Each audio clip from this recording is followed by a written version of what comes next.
outside of maybe the first 60 seconds of this one, the Canucks did not look good at all. Crippled by injuries, individual setbacks, and locker room dysfunction. Now gaze upon the current day. Welcome to hell. We felt it was time to make a change. There are many instances in which inciting a riot may be morally justifiable. Billionaires shorting a market to ensure they're able to retain generational wealth and dooming the rest of their country to a devastating market crash that forces millions into unemployment and homelessness. A tyrannical government instigating hate campaigns on the resident of a city stoked by little more than hyper-nationalism, and murdering several people for attempting to aid their neighbors. Costly overseas wars based on little more than lies and geopolitical flexing. What is not a justifiable reason is losing Game 7 of a Stanley Cup final. The Vancouver Canucks, everybody. Throughout the better part of the past 25 years, the Canucks have done very little to assert themselves as anything more than a constant laughingstock, only ever surfacing once or twice a decade to completely embarrass themselves in the playoffs. But something's got to separate the wheat from the chaff of the other disappointments of the league. And who boy, I think there's a decent amount that separates the Canucks from the other 4 teams I could be making this video about. But before we get into that, as always, these videos are 100% made by me without the use of any artificial intelligence. I write, record, edit, and produce all of these videos by myself without aid from anyone else, purely a one-person operation. So if you want to uplift the integrity of independent sports content on YouTube, make sure to drop a like, subscribe, and comment down below. We're trying to get to 5,000 subscribers before the end of the year. Now it's time to rip into the Canucks, and let's start with... We are going to get the least egregious part of this franchise out of the way first, just because I'd be remiss if I didn't keep some sort of structure from the Leafs video. What am I really supposed to say about this? Vancouver's been blessed with an embarrassment of riches in between the pipes since the turn of the century. Dan Cloutier had acted as a strong presence for the early aughts, and then Roberto Luongo, Yaroslav Halak, and Corey Schneider came in and put up some of the greatest goalie seasons until the mid-2010s, where they were succeeded by Thatcher Demko. And Demko is a really friggin' good goaltender. Legitimately, if not for... And the fact that he's competing with at least 3 other Hall of Fame level goaltenders at any given time, he'd have a Vezina at this point. He was like the opposite of the Leafs, where last time I did this I had a PowerPoint of all the goaltenders who played for them in just the past 10 years, and that was 20 goaltenders. Here, nothing but consistency between the pipes. You'll love to see it. And it's about the only piece of consistency you'll find on this entire team. Now, on paper, the Canucks offense in the past decade or so hasn't been completely awful. It's only within the past 2 years or so that the bottom fell out and they couldn't find themselves scoring on Mass Ave past midnight. But let's also not act like they weren't gift-wrapped 2 generational talents in the 1999 draft due to everyone but exactly Brian Burke losing their minds and didn't still crap their pants after the cup run. The Sedin twins were 2 of the best forwards throughout the 2000s, and putting them with Marcus Naslund and Todd Bertuzzi was a sight to behold.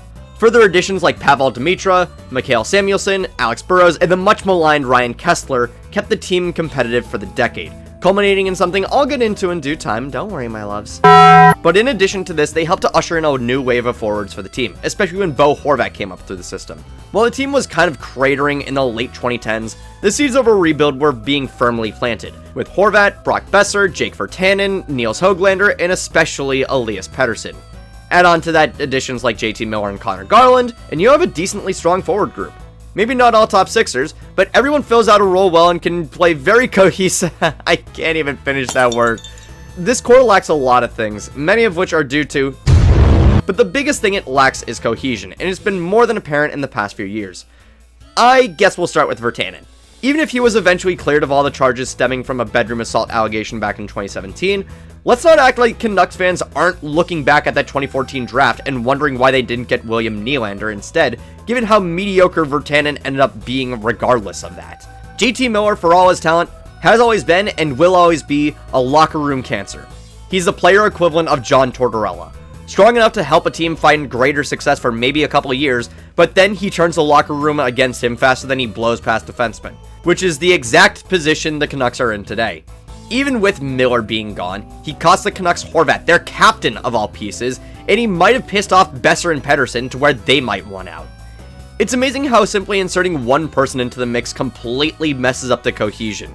But what's even more amazing is that the offense might be just as bad as...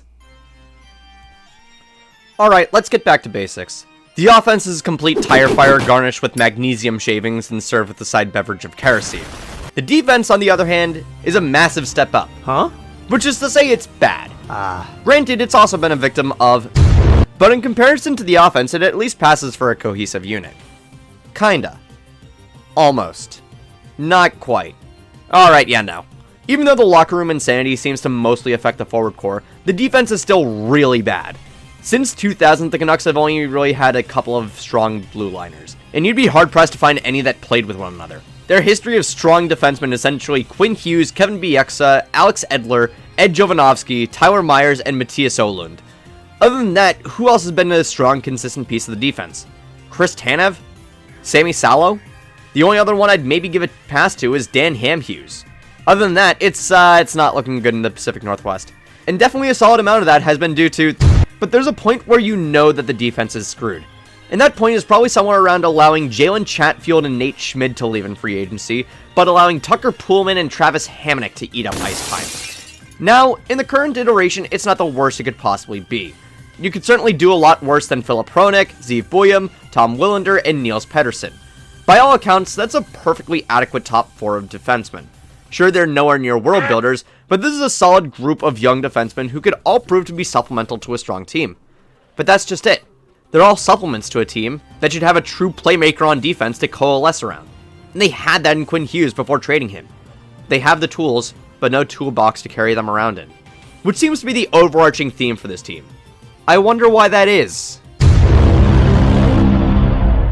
Yes, I can finally stop doing the subtle foreshadowing bit and talk about just how unbelievably atrocious this management is.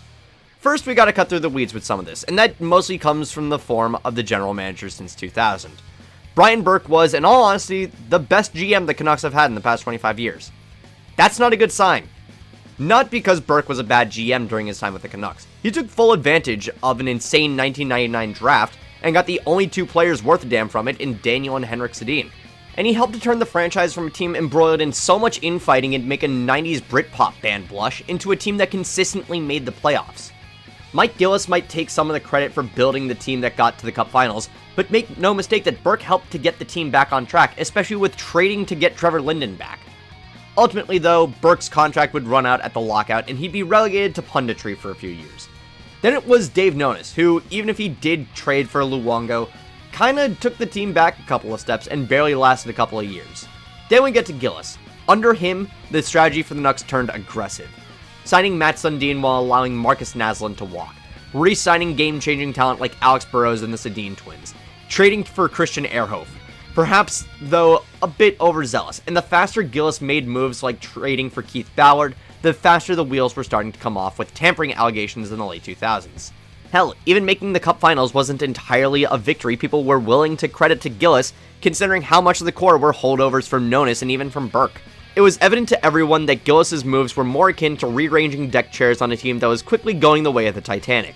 Such a fate was further amplified by a trade that backstabbed the entirety of Vancouver.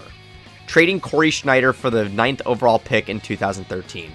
It doesn't matter that the pick turned into Bo Horvat. Everyone was pissed because, thanks to also trading Luongo later that year, the Canucks were left without a true starting goaltender until Demko became something, but that also wasn't until 2018 when Gillis was far in the rearview mirrors of Vancouver. And who might have been the one to replace them? Jim Bennett. Oh, I'm sorry, Canucks fans. I should probably watch my language. Jim Benning. You mention his name to anyone in British Columbia, and you'll be met with either a 1,000-yard stare or a can of Parallel 49 being thrown in your face. Mention him to about 24 other fan bases, and you'll be met with a story of how their team once fleeced him like he was a blanket. Trading away playmakers like Kessler, Jared McCann, and Nick Bonino alongside exorbitant draft capital, while placing undue faith in players like Zach Cassian, Lucas Spiza, and Derek Dorsett, and making wild signings like 6 years at $6 million a year for a Louis Eriksson on the wrong side of 30. And believe it or not, all these are awful, but don't even crack the 2 worst. One of them is easily the Tyler Toffoli trade. Even if the 2 prospects being given up were Buss and Tim Schaller and Tyler Madden, trading a 2nd and a 4th for Toffoli to play just 17 games total is beyond disappointing. Hell, the Kings didn't even get the 4th round pick because it was conditional on Toffoli re-signing with the Canucks, and he didn't. But quite possibly the worst trade from Benning is also one of the last ones he ever did. Attaining Oliver Ekman-Larsson and Connor Garland for Antoine Roussel, Jay Beagle, the last year of Louis Eriksson, a 2023 7th round pick, a 2022 2nd round pick, and the 9th overall selection in the 2021 draft. A trade that, even if you're taking the angle of a cap dump, makes no sense given the insane contract that the Coyotes had just given to Ekman-Larsson, and to package the 9th overall selection with that? You want to know who the Coyotes got with it? 40 goal scorer and face of the Utah Mammoth, Dylan Guenther. And now the Canucks have to continue paying Oliver Ekman-Larsson for 4 more years to not play with them because they bought him out. Hi, this is Editor Bex just stepping in for a second. I felt it pertinent to also acknowledge 2 things that made this trade even worse in hindsight. First of all, this is before Arizona was formally moved to the Central Division, meaning Benning made a trade this bad in division, which shouldn't be too surprising considering the Toffoli trade. And second, the Arizona Coyotes had originally had the 11th overall selection in this draft, stripped away from them due to John Chakel holding an unsanctioned scouting combine ahead of the 2020 draft. So not only did Benning make this trade to a divisional rival, he nullified a pick forfeiture by allowing that division rival to move up 2 spots from where they'd originally be selecting from. I say this with zero exaggeration, that this trade should be looked at with the same amount of scrutiny and bewilderment as the Joe Thornton trade. Now back to the video. A complete joke of a general manager who got a longer leash than quite possibly any other general manager in the history of the National Hockey League. And then it became the Dumb and Dumber sequel nobody wanted with Patrick Allvin and Jim Rutherford, positioning a locker room cancer such as JT Miller as more valuable than your captain, pissing off Quinn Hughes to where you had to trade him because he wasn't going to resign, and the biggest middle finger of it all, forcing Bruce Boudreau to answer questions about his impending firing instead of making the slightest effort to keep it a secret or just rip the band-aid off. It's no wonder why Allvin got fired and why JR is due to step down. And who was the handler of all of these brilliant minds?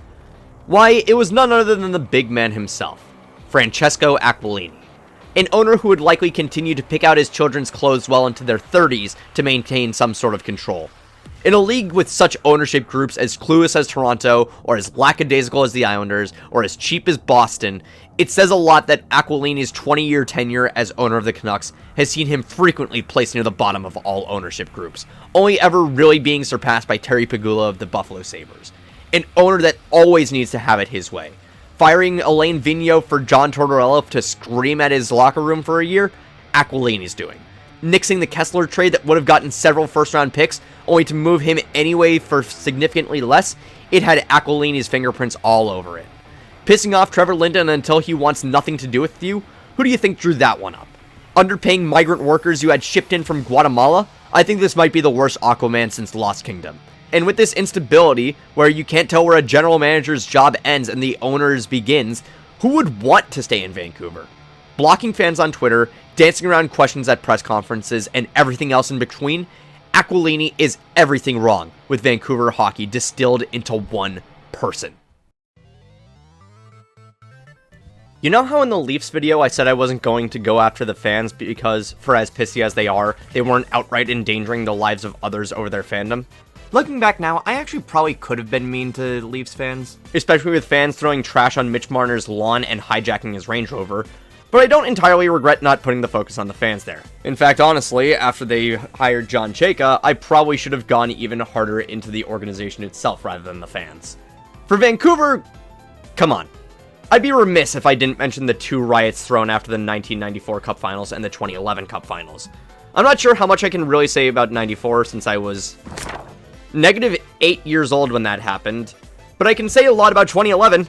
But what I will end up saying is that the series was over the moment that Aaron Rome decided it would be a good idea to end Nathan Horton's career.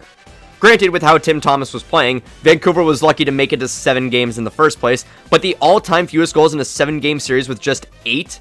Yeah, you were never going to win that one. It's never a good look to burn down the city over losing in the finals. The only city that gets a pass when they do that is Philly because, I mean, it's Philly. They're going to burn down the city whether they win or lose. However, what I said with the Leafs still stands. Part of winning a cup is you need bona fide cup winners on the roster to give your balls a tug in the direction of getting back there. Who do they have that fits that mold? Because right now it's Teddy Bluger, who played a total of 6 games in Vegas' entire cup run. That's not good enough. It really does feel at this point that the only player within the past 10 years or so who had won a cup in a meaningful way before going to Vancouver was either Tanner Pearson or Ian Cole, and neither of them moved the needle all that much. But another part of winning is having a cohesive locker room unit. Something we've already established is the furthest thing from the case with Vancouver. How when they tried to get one of the greatest NHL players of all time, Mark Messier, who had 6 cups before getting to Vancouver, it all fell apart because of Messier siding with his friend and general manager, Mike Keenan, who was his own brand of head case, over the locker room and pissing off absolutely everyone. Just like the Leafs, the Canucks are a franchise of losers. Signing losers, drafting losers, trading losers for other losers, developing losers, appointing losers to high-ranking positions, all to lose to winners and ask themselves why they aren't winning yet. In fact, they just lost the draft lottery after being mathematically eliminated like a month before the playoffs started, so they became the ultimate losers by losing at losing. Wrap your brain around that one. Legitimately one of the most putrid organizations from top to bottom. An owner who has shown he cares nothing for loyalty. General managers who bumble around trading the entire futures away for pennies on the dollar. Players constantly questioning if the effort they put into this franchise will be reciprocated by the front office. And fans who have seen every iteration of this franchise and are ready to burn it all down. Honestly, couldn't think of a better time to do this video than between the lottery and the draft. As pissed as I am that the Bruins are now, barring some sort of shenanigans, out of the running for Carson Karels and Daxon Rudolph, I can't help but laugh at a team such as Vancouver for being so consistently bad, and yet unable to dig themselves out of the rut they're in. And truthfully, it's also out of anger for the organization and the front office. To see a team so consistently gifted with on-ice talent squander their opportunities because Aquilini wants to show everyone that he has the biggest dick at the table is frustrating as a fan of the sport. The league is better when the owners are competent and the teams are competitive. And the sooner the Canucks push someone like Aquilini out of day-to-day operations and eventually out of hockey in its entirety, the better the sport will be for everyone.